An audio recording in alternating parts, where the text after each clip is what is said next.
Two young students from the Netherlands board a plane in Amsterdam. Anna Vermeer, 21, studies cultural anthropology. Sophie Janssen, 22, is training to become a psychologist. Ordinary girls with ordinary dreams of travel.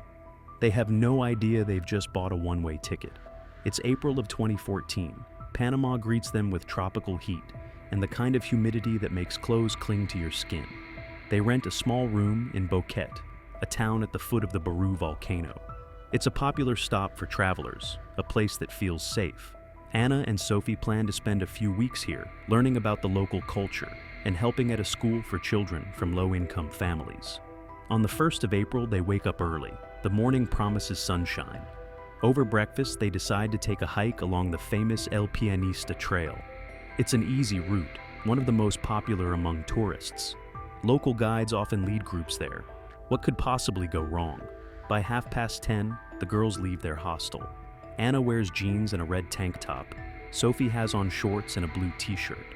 In their backpacks, they pack water, some snacks, and a Canon digital camera. Their mood is light. They laugh, take selfies, and plan to be back by lunchtime. The Pianista trail begins right at the edge of Boquete. The first stretch crosses open land, past farms and pastures. The sun is warm, but a soft breeze makes the walk pleasant. They stop to take photos on wooden bridges, pick bright flowers that grow everywhere. By noon, the path starts climbing into the thick cloud forest. The air cools, a mist settles in. Trees close overhead, turning the sunny day into a dim green twilight. The sounds of town fade behind them. Around 1 o'clock, Anna and Sophie reach the lookout point on the ridge. From here, the valley of Boquete spreads out on one side, endless jungle on the other. They take their last cheerful photos. Image number 508 shows them smiling, carefree. They don't yet realize these will be the final pictures of them as ordinary travelers. What happens next remains one of the great mysteries of our time. According to the official version, the girls lost their way. Maybe they followed a side path to explore. Maybe the mist simply disoriented them. But their cell phones tell a very different story. At 2:39 in the afternoon, Anna's phone makes the first attempt to dial the emergency number 112. The call doesn't go through. There's no reception here. A few minutes later, Sophie's phone tries the same, also unsuccessful. For the next 10 days, the phones power on one after another. Each time, a desperate search for signal. Each time, failure. But the strangest moment comes in the night between the 5th and the 6th of April. Someone turns on the Canon camera and takes 90 shots in complete darkness. Most show nothing but black. A few catch fragments, branches, rocks, strange flashes of light. Meanwhile, families raise the alarm. Parents fly in from the Netherlands.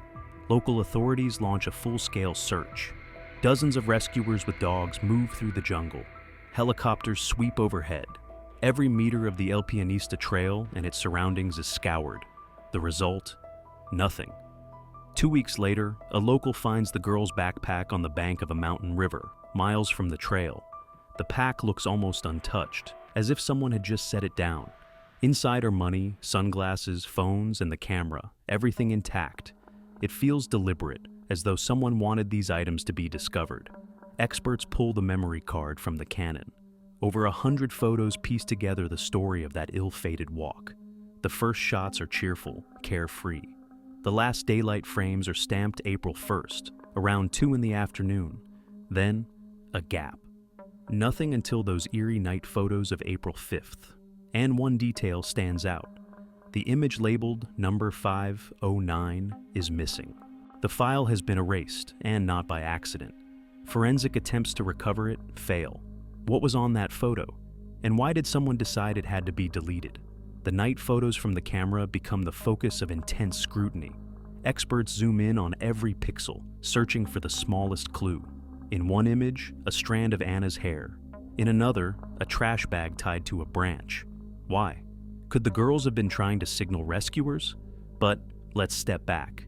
To the beginning of their Panamanian journey, to those carefree days when their biggest concern was which coffee to order at breakfast. Mid-March of 2014. Anna and Sophie land in Panama City, full of excitement. They've been studying Spanish for months in preparation. Anna even keeps a diary in Spanish, determined to practice every day.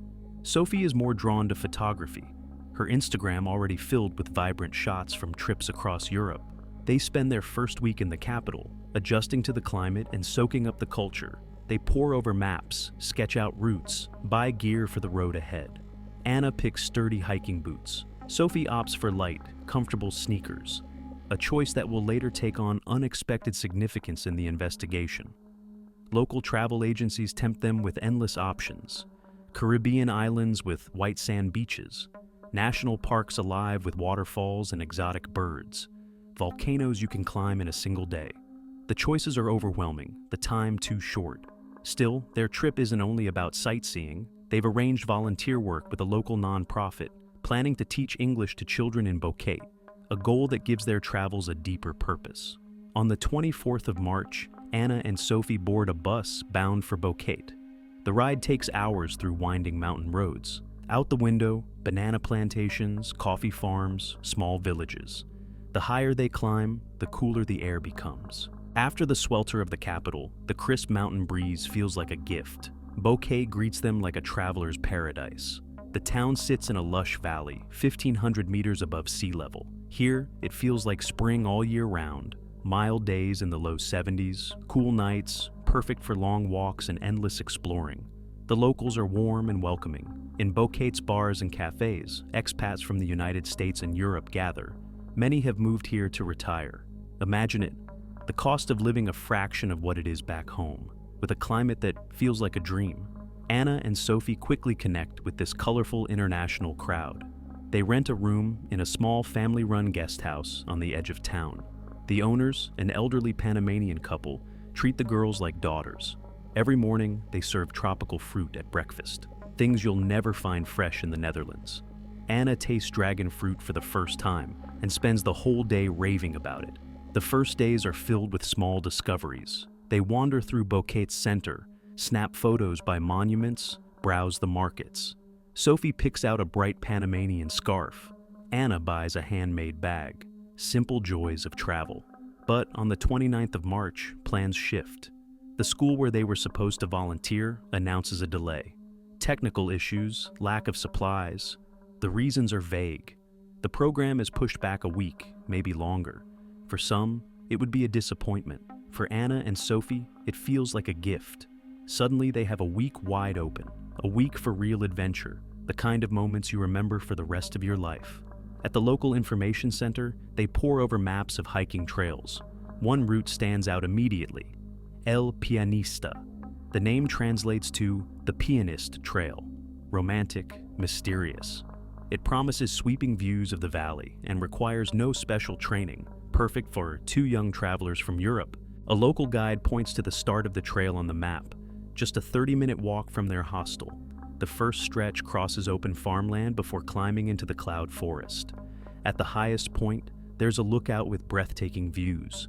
The entire trip there and back should take no more than 4 or 5 hours. Anna writes the plan in her diary. Sophie checks the batteries in her camera. This kind of beauty deserves proper photos. They even talk about going a little beyond the official trail if time allows, maybe exploring side paths, maybe stumbling across hidden waterfalls. On the 31st of March, they make their final preparations. Extra water, energy bars, a glance at the weather forecast. Everything looks perfect. Tomorrow promises sunshine with almost no chance of rain. Their last evening as ordinary tourists is spent in a local restaurant. They order traditional Panamanian dishes, take selfies, and sketch out plans for the weeks ahead. Anna dreams of climbing Baru volcano. Sophie wants to see whales along the Pacific coast. That night, they fall asleep excited for tomorrow's adventure. Just two ordinary girls with ordinary travel dreams. No one could imagine that within hours, their photos would be in police reports, and their names known around the world. The morning of April first begins like any other. Anna wakes first, as always. Sophie is still curled under the blanket. Mornings in the mountains can be chilly. Outside, birds chirp, and in the distance, the faint hum of cars drifts through the valley. Just another quiet morning in a tourist town. But within hours, this date will change the lives of two families in the Netherlands forever. They grab breakfast at a small cafe near their hostel. Anna orders traditional Panamanian pancakes with honey. Sophie sticks to her habit of healthy eating and chooses avocado toast. Over coffee, they go over their hiking plans, checking their backpacks one last time. The hotel owner suggests they carry extra water. In the mountains, dehydration is a real risk, especially for Europeans unused to the tropical climate. The girls smile, thank her, but decline. Their packs already feel heavy enough for what should be a short hike. By 10:30, they step out of the hostel. The Canon camera records the exact time of their first photo, 10:54. They are walking toward the start of the El Pianista trail, an easy 20-minute stroll through the streets of Boquete. On the way, they run into a local taxi driver, an older Panamanian man named Enrique. He offers them a ride to the trailhead for a couple of dollars. They laugh and politely refuse. Why spend money when you can walk? Besides, the warm-up feels good before the hike itself. Enrique will later become a key witness. He tells police he saw the girls around 2 in the afternoon, already returning from the trail, calm, smiling, chatting with each other. But the digital camera will reveal a very different timeline. At 11:08, the Canon captures its first photo at the trailhead. Anna and Sophie stand by the information board, pointing at the map, grinning. A classic "we were here" shot. By 11:14, the next image shows them deeper into the forest, walking along the well-worn path. Imagine the gap. A witness claims one thing, yet the camera shows something completely different. 3 hours apart, that's not just a lapse in memory. Either the taxi driver mixed up the days, saw someone else, or gave false testimony on purpose. At the time, no one knows about these contradictions. The girls are still enjoying their walk along the scenic trail, and the trail lives up to its reputation. The views are stunning. The first stretch winds through open farmland. Cows graze lazily behind wooden fences. Horses lift their heads to watch the passing hikers. The camera captures it all. Frame after frame, 2 young women smiling, relaxed. They pose by bright flowers, snap photos against the mountains, take selfies on wooden bridges crossing streams. Simple tourist joys, moments that, in hindsight, take on a darker weight. By noon, they reach the edge of the cloud forest. This is the most beautiful part of the trail, but also the most treacherous. Trees close overhead, forming a natural green tunnel. The air grows heavy with moisture. Mist rolls in, thick enough to disorient even experienced hikers. The last daylight photo is stamped 1:54 in the afternoon. Anna stands on a narrow path, dense vegetation all around. She smiles into the lens, though her face shows a trace of fatigue. Behind her, a fork in the trail. The main path bending left, and a faint track leading straight into the jungle. What happens after that remains a mystery. The camera falls silent for nearly 4 days. But the phones begin their desperate search for a signal. At 2:39, the first attempt to call emergency services. No luck. What could have made them panic barely an hour after their last carefree photo? That evening, the hotel owner grows uneasy. The girls had promised to be back for dinner, but they don't return. She phones a few local restaurants, hoping maybe they chose to eat out. No one has seen them. By midnight, her worry turns into alarm. On the morning of April 2nd, the hotel owner goes to the local police. The officer on duty takes her statement without much concern. Tourists change plans all the time, stay out late, forget to check in. Nothing unusual, they'll show up by evening. But evening comes, and the girls don't return. The 3rd day passes, still nothing. The Boquete police realize this is serious. An official investigation is launched into the disappearance of 2 Dutch tourists. Volunteers from the local expat community join the search. American and European retirees who know these mountains like the back of their hands. The first search party sets out on the El Pianista trail early on April 3rd. 12 people sweep the route, meter by meter. They find traces of hikers, an empty water bottle, a candy wrapper, but no sign of the girls. Imagine what those searchers must have felt, looking for 2 young women who could have been their own daughters or granddaughters. Every bush, every tree checked with hope and dread in equal measure. Hope to find them alive, fear of finding something else. A helicopter is brought in. The pilot circles the valley and the surrounding peaks. From the air, anything bright should stand out. Anna's red top or Sophie's blue shirt against the sea of green. But the helicopter returns with nothing. On April 5th, the parents arrive from Amsterdam. Anna's father is a businessman, Sophie's mother a school teacher. Ordinary Dutch families, unprepared for a nightmare like this. They push authorities to expand the search, to bring in more people, more equipment. Panamanian officials respond. Special units join in, along with search dogs and additional helicopters. The search zone widens. Maybe the girls had wandered farther from the trail than anyone thought. But the jungle stays silent. Each day brings new theories, but no answers. Did they fall into a ravine, lose their way and wander in circles? Or did some accident in the wilderness leave them stranded, invisible, just out of reach? On April 7th, searchers find the first potential clue.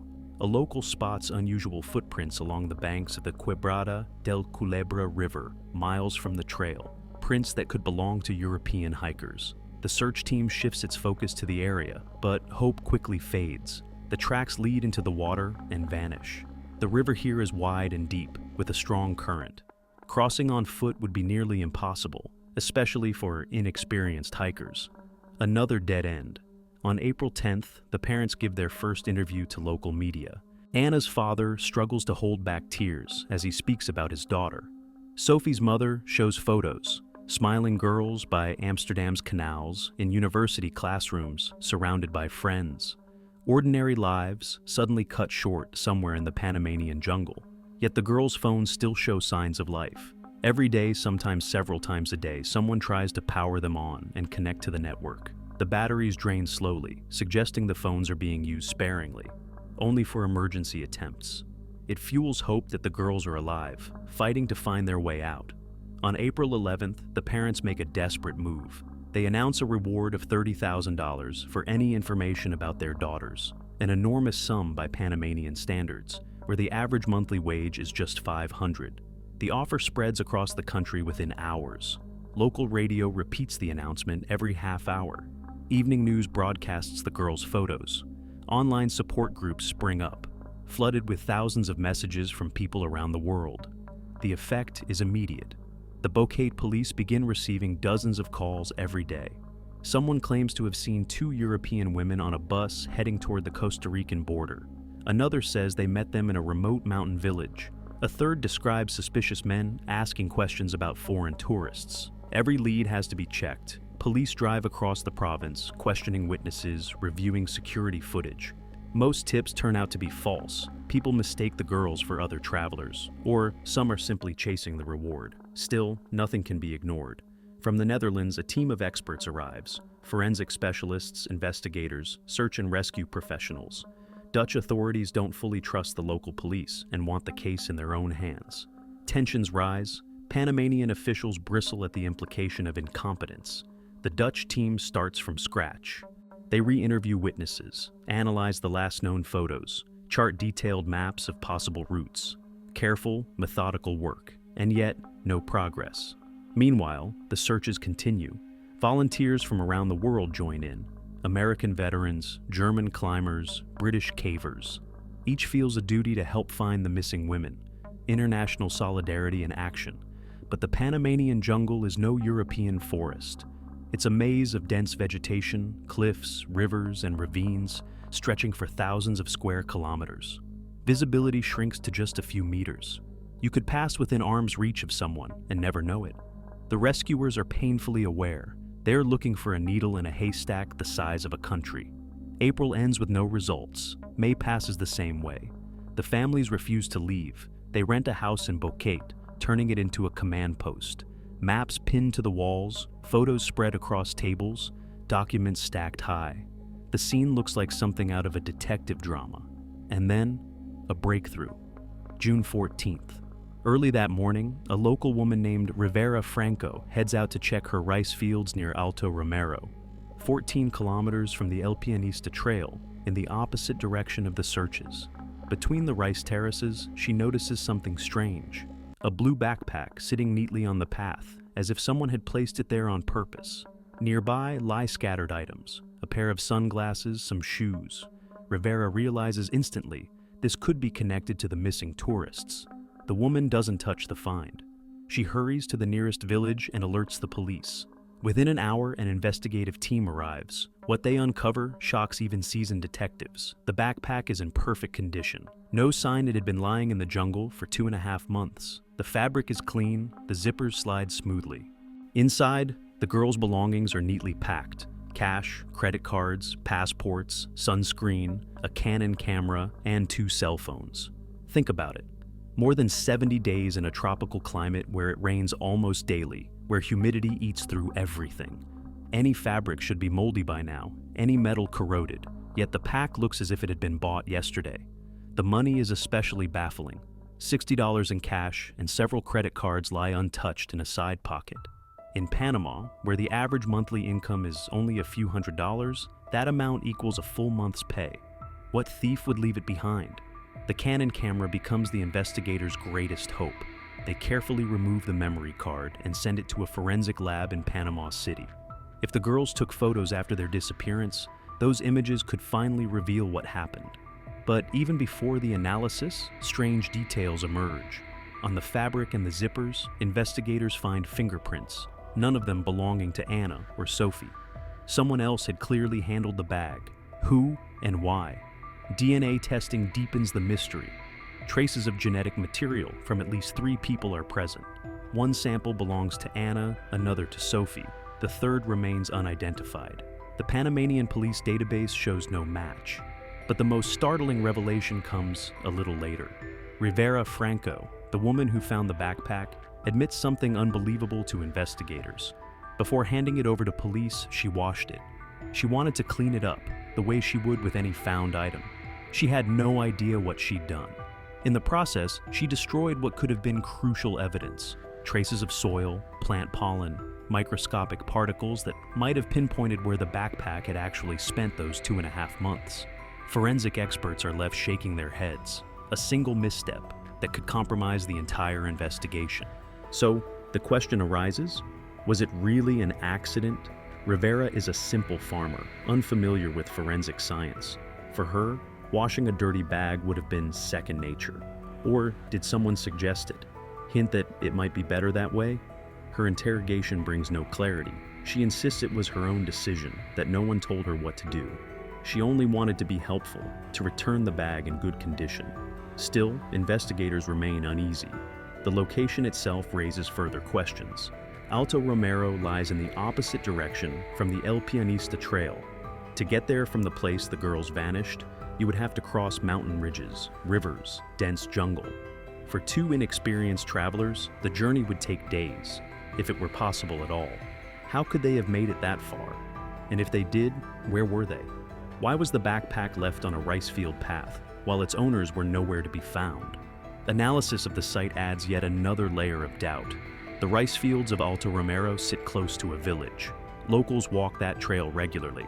The bag couldn't have lain there for over 2 months without being noticed, which means someone must have placed it there recently.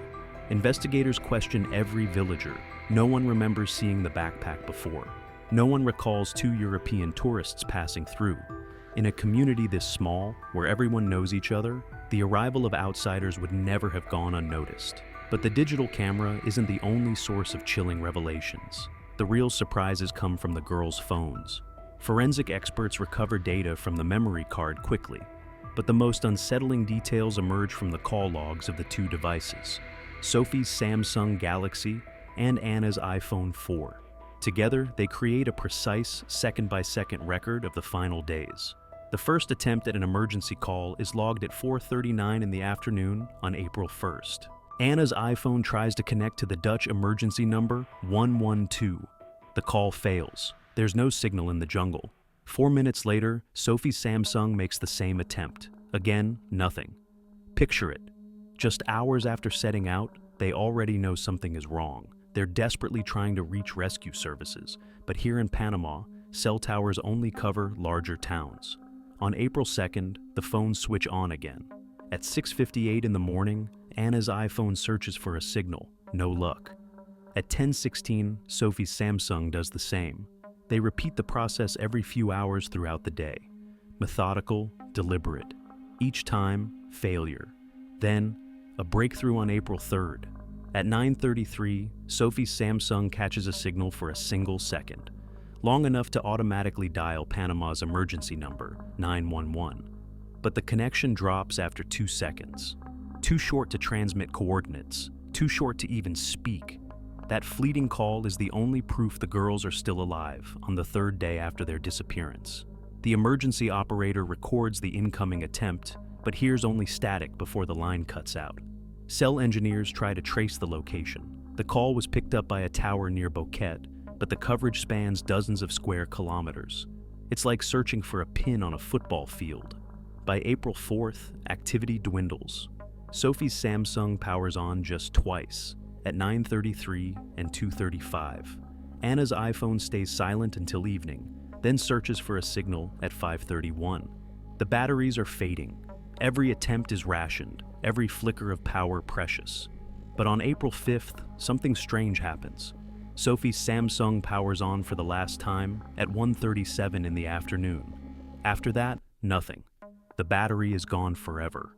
Anna's iPhone, however, suddenly becomes the center of attention. From April 5th to April 11th, the iPhone switches on every single day. Sometimes more than once. Someone is methodically trying to unlock it, entering different PIN codes again and again. Every attempt fails. The phone remains locked. Apple security experts later analyzed the system logs. The details are unsettling. Whoever held the phone clearly knew about the emergency call function. The ability to dial without unlocking. That's what they used to reach rescue services, but they never managed to crack the passcode. At 10:51 on April 11th, the iPhone powers on for the very last time. After that, silence. But the question lingers. Whose hands were holding it all those days? If the girls were still alive, why couldn't Anna recall her own PIN? She had used that phone for 2 years. Muscle memory should have made the code automatic. Investigators consider several possibilities. Maybe head injuries, shock, or dehydration affected her memory. But then, how did she manage to turn the phone on at the same times every day? That leads to a darker theory. Perhaps someone else was using the phones. Someone who didn't know the codes but understood how smartphones worked. Someone technical enough to try emergency calls, yet not close enough to know the passwords. The movement of the devices adds another layer of mystery. Engineers map the weak signals picked up during those days. The data shows the phones shifted across a wide area, sometimes pinging one cell tower, then another. Think about that.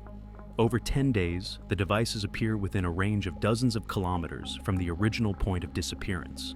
Either the girls were covering vast distances through the jungle at impossible speed, or their belongings were being carried deliberately from place to place. And then there's the timing. The phones power on with almost mechanical regularity. Morning between 6 and 10, afternoon around 2, evening after 5. That kind of routine doesn't fit people lost and panicked in the wilderness. It looks more like the daily rhythm of someone living by a strict schedule. The timeline of the phones reveals yet another clue.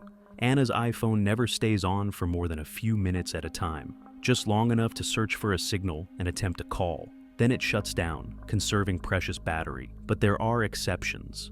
On April 7th, the iPhone remains active for nearly half an hour. Someone is clearly probing the device, trying to access photos, messages, contacts.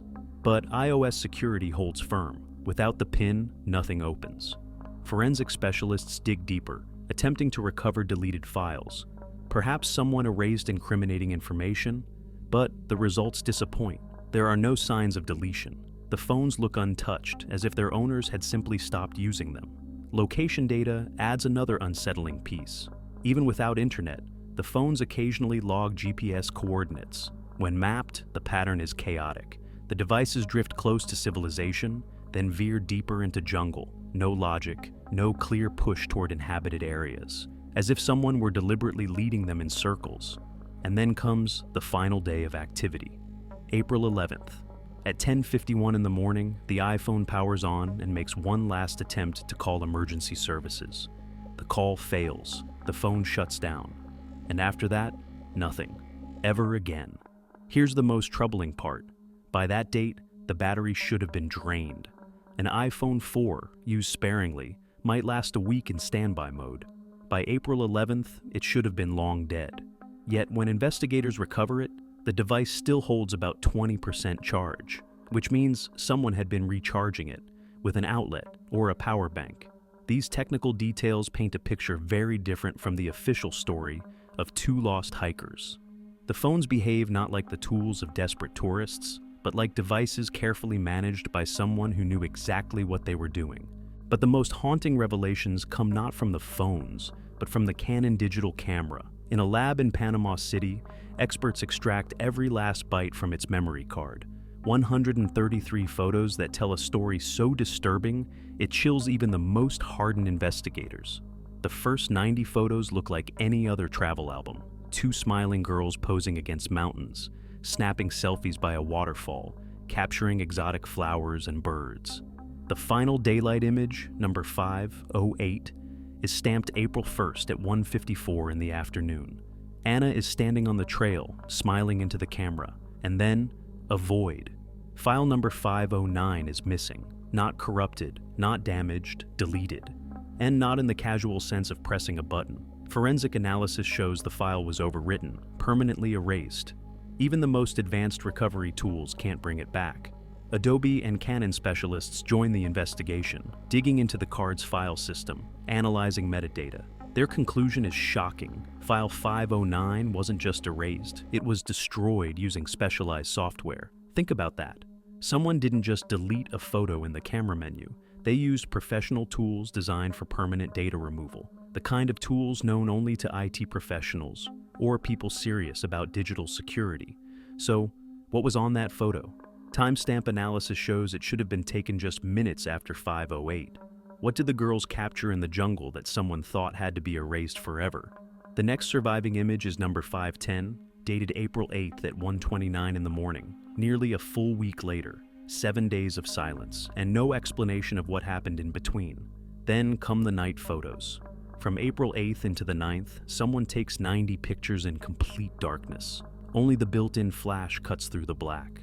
Between 1:29 and 4:12 in the morning, almost 3 hours of non-stop shooting. Most frames show nothing but branches, rocks, tangled undergrowth. No composition, no sense, as if someone is systematically photographing every corner around them. But some frames reveal unsettling details. In image 542, a lock of reddish hair, Anna's color, flickers in the corner. In photo 546, a white plastic bag is tied to a tree branch. Why? Was it meant as a signal for rescuers? The most haunting is image 580. The flash illuminates a scrap of red cloth snagged on thorny brush, the same shade as the top Anna wore the day she vanished. But why is it torn? And where is she? Forensic analysts scrutinize each pixel. They enhance colors, boost contrast, apply filters. On a few shots, the faint outline of a human figure emerges.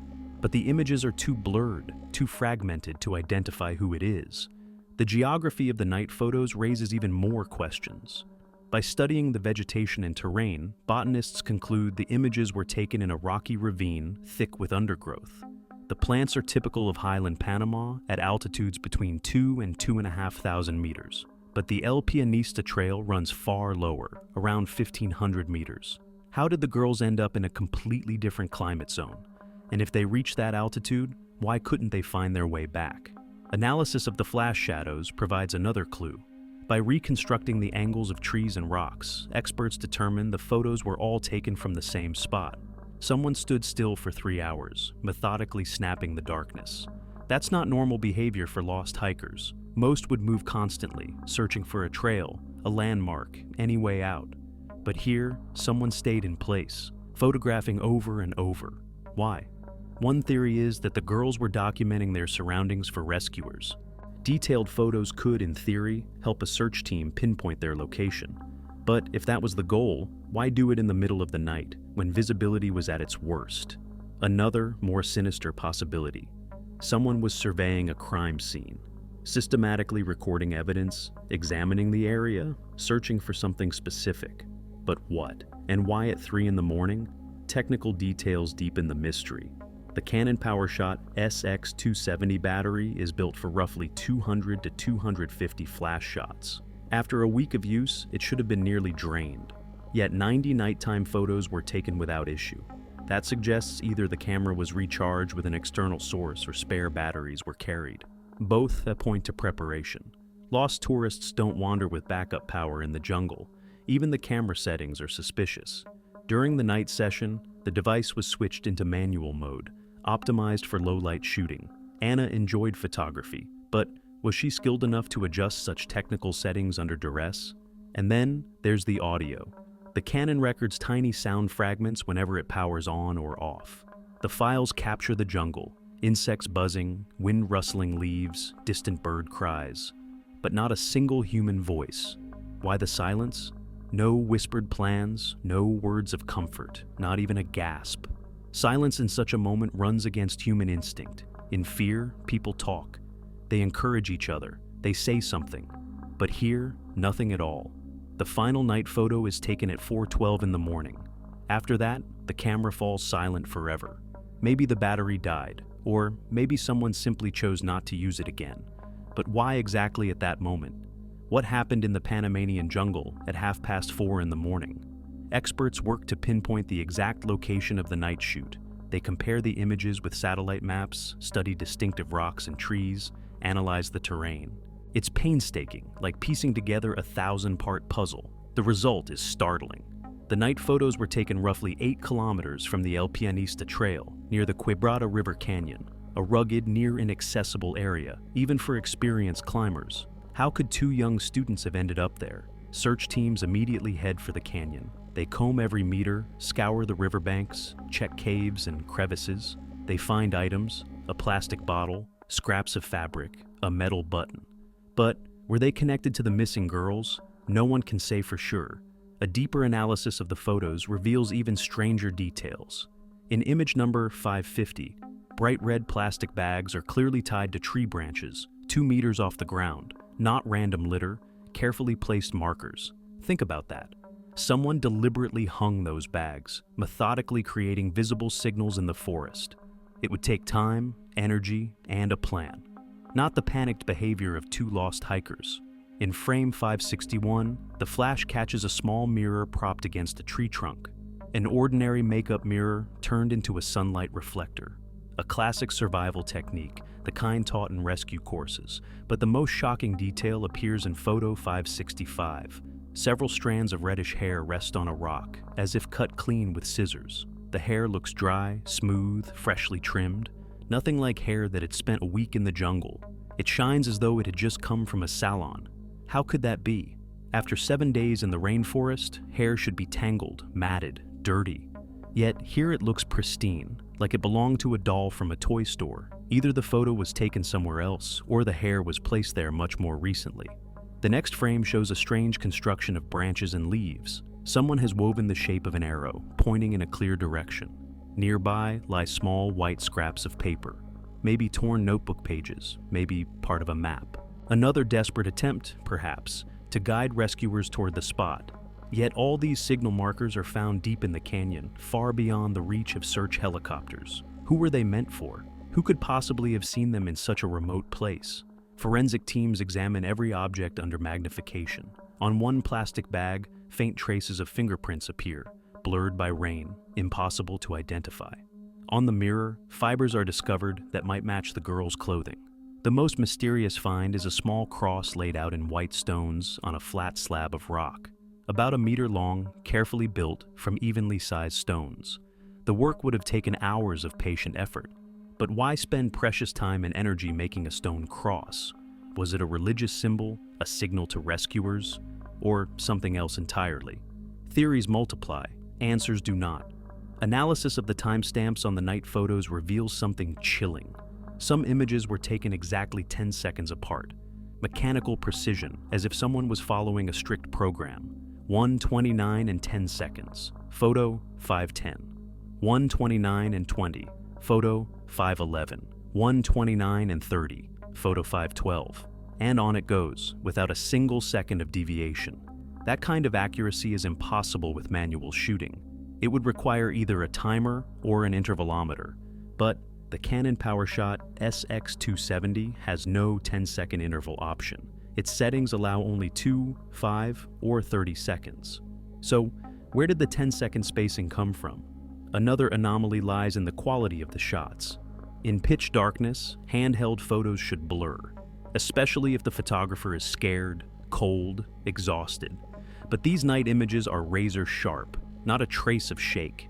Every branch, every rock captured with photographic clarity, as if the camera were mounted on a tripod, or held by exceptionally steady hands. Professional photographers analyze the metadata. the shutter speed, the aperture, the sensor sensitivity, all set perfectly for low-light conditions. Whoever took these shots knew exactly what they were doing. Anna enjoyed photography, yes. Her Instagram is full of pretty images, bright, casual, amateur. But night photography at this level requires skill, planning, technical expertise. And the sequence itself feels deliberate. First, wide shots of the terrain, then medium frames of the signal markers. Finally, close-ups of individual objects. The structure follows the rhythm of a professional field report, not the frantic random snapping of two panicked tourists lost in the jungle. In several of the night photos, the flash reflects off wet surfaces, which means it had recently rained, and yet the camera and nearby objects are perfectly dry. Either the pictures were taken under cover, or someone carefully shielded the equipment from moisture. Lighting analysis reveals another anomaly. Not all the illumination comes from the Canon's built-in flash. Some frames show side lighting, as if from a flashlight or another source. That means either there was more than one person present, or the photographer carried extra gear. And here's the most unsettling detail of all. Not a single human figure appears in any of the 90 night photos. Not one. As if Anna and Sophie had simply vanished, leaving behind only their camera and those eerie signal markers. Where were they during those 3 hours of shooting? If they were alive, why don't they appear in the frames? And if someone else held the camera, where were its owners? The questions multiply, the answers grow fewer. Search teams scour the canyon with dogs and metal detectors. They find several of the same red plastic bags seen in the photos, but the structures themselves are gone, likely washed away by rain or dismantled by time. The stone cross has collapsed into a scatter of white rocks. The mirror is missing. The scraps of paper have turned to pulp, unreadable. Nature has erased almost every trace of that night. Yet the greatest mystery remains. The missing image number 509. The world's best experts spend months trying to recover it. Cutting-edge forensic tools, supercomputers, even software designed for intelligence agencies. Every effort ends in failure. The memory card undergoes molecular analysis. Scientists probe the magnetic structure of each sector, hunting for residual imprints of data. Even experimental quantum recovery techniques yield nothing. The file was erased with professional precision, gone forever. Consider the scale of effort. NASA opens its labs. Elite hackers volunteer their skills. The FBI lends its forensic resources. And still, Photo 509 remains a blank space in the timeline of the girl's disappearance. What could have been so important in that frame? Metadata shows it was taken at 1:55 in the afternoon, just 1 minute after the last daylight shot. The GPS coordinates match the fork in the trail where the girls were last seen. The surrounding images give hints. Photo 508 shows Anna standing on the narrow path at the fork. To the right, the main trail back to Bocate. To the left, a faint track leading deeper into jungle. Anna faces the camera, smiling. The next recovered frame, number 510, is dated April 8th, a full 7 days later, which means Photo 509 captured the moment of decision, maybe the single most important moment in the lives of two young women. Forensic analysts build a three-dimensional model of the scene using the surrounding images. They can pinpoint exactly where Anna stood, which way the camera faced, but they can only speculate on what appeared in the lens 1 minute after that smiling portrait. Theories multiplied like rain-soaked mushrooms. Perhaps the girls met someone on the trail, a stranger pointing the way. Or worse, someone suspicious, someone who persuaded them, or forced them, to leave the main path. Another possibility involves nature itself. Panama's mountains are notorious for sudden, suffocating fogs that disorient even seasoned hikers. Maybe image 509 showed the first curtain of mist rolling in, the moment visibility vanished. But if that were true, why erase the photo? Fog isn't incriminating. If the girls simply lost their bearings in bad weather, there'd be no reason to hide it. The camera's silence after image 508 adds to the mystery. For 7 days, it records nothing. Absolute stillness until the night session of April 8th. Either the camera was lost at the fork, or the girls were prevented from using it. Topographic maps draw an even darker outline. The left path at the fork doesn't lead to more tourist viewpoints. It crosses into another world entirely. Beyond the lookout, the official trail ends. What lies ahead is land belonging to Panama's indigenous Ngobe people. The Ngobe have lived in these mountains for centuries, following their own laws, wary of outsiders. The Panamanian government has granted them autonomy in exchange for preserving these wilderness areas. So, what could have driven two European students to walk that way? Curiosity? A misread sign? Or was someone guiding them, deliberately steering them onto forbidden ground? Local guides in Boquete whisper unsettling stories, tourists who strayed into indigenous territory without permission. Some were simply turned back, others detained for days until officials arrived, and a few faced far harsher outcomes. In 2009, a German climber spent 3 weeks held by the Ngobe after crossing into their land without permission. He was released only after diplomats intervened and compensation was paid to the tribe. Later, he spoke of harsh treatment, but kept most details secret. The Ngobe elders firmly deny any link to the disappearance of the Dutch girls. They give interviews to Panamanian journalists, swearing they never saw European tourists on their land. But can those words be trusted? Anthropologists explain the mindset. For the Ngobe, trespassing is not a small offense. It is a violation of ancestral traditions. Outsiders are seen as desecrating sacred ground, disrupting harmony with nature. Such acts demand consequences. Yet, Panamanian tribes are not known for brutality against tourists. Usually, punishments are symbolic: intimidation, confiscation of belongings. Physical violence is rare, reserved only for flagrant disrespect of their customs. Then comes an unexpected clue. Satellite imagery from Google Earth shows several traditional huts near the canyon where the night photos were taken. Palm-thatched shelters, unmistakably Ngobe architecture. But none of those huts appear in the canyon's pictures. Either the photos were shot elsewhere, or the buildings were hidden by vegetation. Or perhaps someone deliberately avoided photographing the dwellings to keep the exact location concealed. The Panamanian government formally requests access to the Ngobe territory for search teams. The reply takes a week, a categorical refusal. The land of the ancestors is sacred. Outsiders must not defile it. Diplomatic negotiations drag on for months. The Dutch embassy pressures Panama for entry. The families appeal to human rights organizations. But the tribes stand firm. At last, a compromise emerges. The Ngobe agree to search their territory themselves, with official observers present. The operation takes several days. The outcome is predictable. No sign of the missing European tourists is ever found. One detail during the tribal search catches observers off guard. In a remote valley, they find the remnants of a campfire, still relatively fresh. Nearby lie several tin cans of European origin. The Ngobe insist they have never seen such items before. Forensic tests trace the cans back to a shipment delivered to Boquete shops in the spring of 2014, the very season Anna and Sophie vanished. Coincidence or a crucial clue? The cans are sent for DNA analysis, but the results disappoint. No biological traces remain. Meanwhile, stranger details surface back at the hotel where the girls stayed. The owner, Miria Gomez, recounts what she saw inside their room after the disappearance. On April 2nd, when the girls failed to return from their hike, Miria entered their room to check for a note. What she found disturbed her. Their belongings were not as they had been. Cosmetics on the vanity were rearranged. Clothes in the wardrobe hung in a different order. Miria knew her guests' habits. In a week, she had noticed their routines.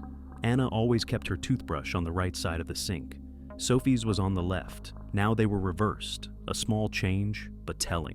It suggested someone had entered and tried to recreate the room from memory, but they got the details wrong. Either that, or the girls themselves hurriedly shifted things before leaving. But why would they bother rearranging makeup in a rush? Police sealed the room and brought in forensic teams. Fingerprints covered every surface. Most belonged to the girls and hotel staff, but a handful were unidentified. Someone else had touched their belongings. Dust analysis added to the mystery. On several shelves, the dust was wiped away, as if objects had been moved recently. But the maid had last cleaned the room on March 31st, the day before the disappearance, which means someone entered after the girls left. Miria also recalled a stranger near the room that day, a middle-aged man in dark clothes carrying a hiker's backpack. He said he was a friend of the girls, asked her to pass along a message, but she was busy and didn't catch his face. That man was never seen again. Efforts to identify him went nowhere. Too vague a description, half the men in Bouquet could match it, tourist, local, or something else entirely. No one could say. But the most disturbing clues came from the backpack eventually found by the river. Forensic teams photographed each item exactly as it had been packed. The resulting images raised unsettling questions about the state of mind of whoever placed them there. Every item in the backpack is arranged with mathematical precision. The phones lie face up at identical angles. The credit cards are lined up by size.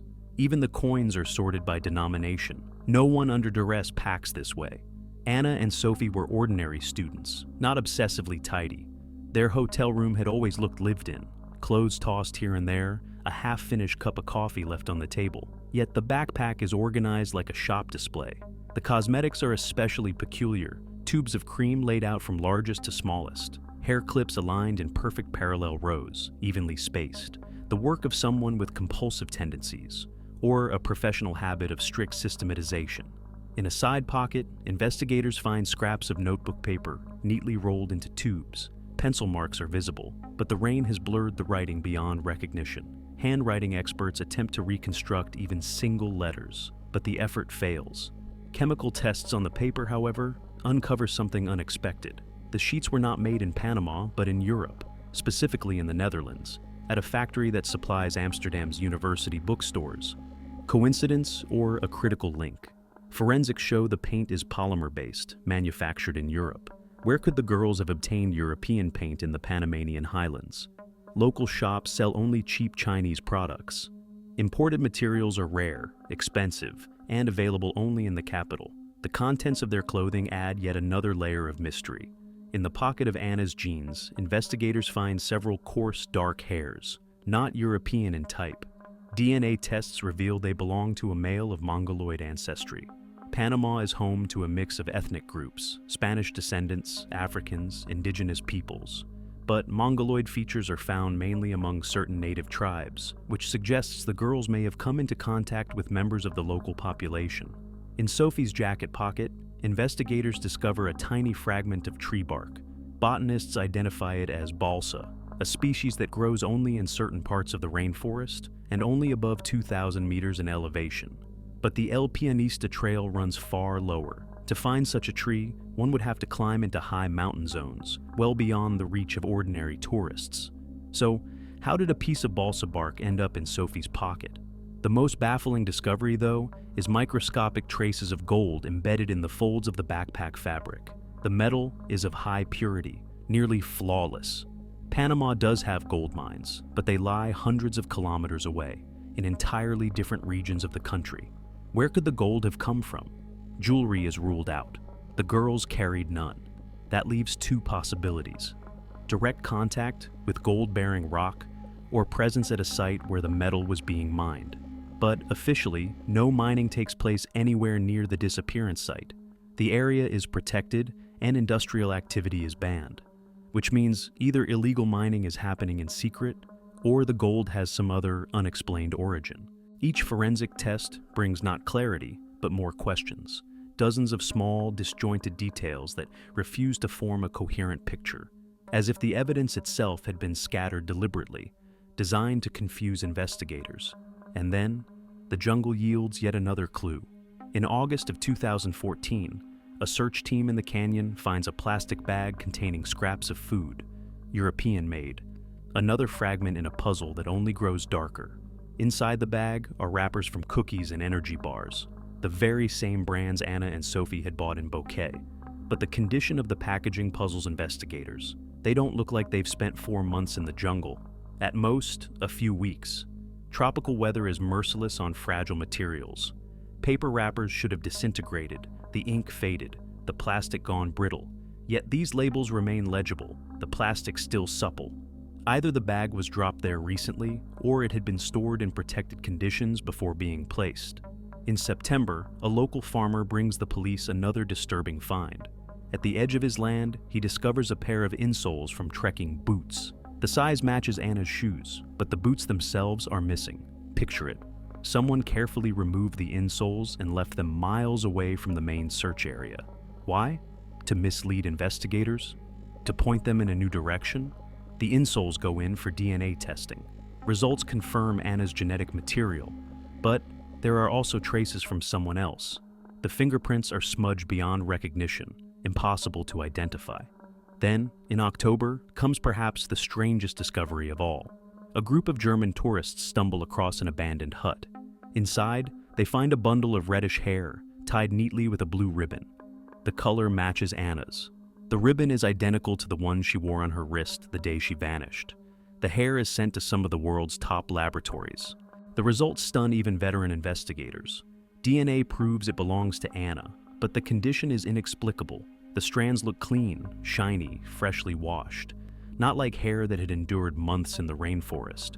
More like something carefully preserved, or recently cut. How could that be? After half a year in a tropical climate, hair should fade, grow brittle, even show signs of fungal decay. Instead, these strands look freshly cut, as if they had just been trimmed in a European salon. Microscopic analysis confirms it. The hair was severed with a sharp tool, scissors, or a razor. No root damage, none of the breakage linked to stress or illness. Someone deliberately cut a lock of hair from Anna while she was alive. But where was she at that moment? And who was holding the scissors? Theories multiply, but answers never come. Maybe the girls were held captive somewhere, in conditions far more comfortable than the jungle. Maybe the hair was cut as a trophy, or as proof of life. Meanwhile, investigators turn to the girls' personal writings, recovered from their hotel room. Anna's diary stops on March 31st, their last night before the hike. Her final words read like a warning. "Tomorrow, we go hiking. Something in this town feels wrong. People are watching us strangely." What did she sense in Bouquet? The town is considered safe, a welcoming hub for tourists. Thousands of Europeans and Americans live there without issue. So, what unsettled a young anthropology student enough to write it down?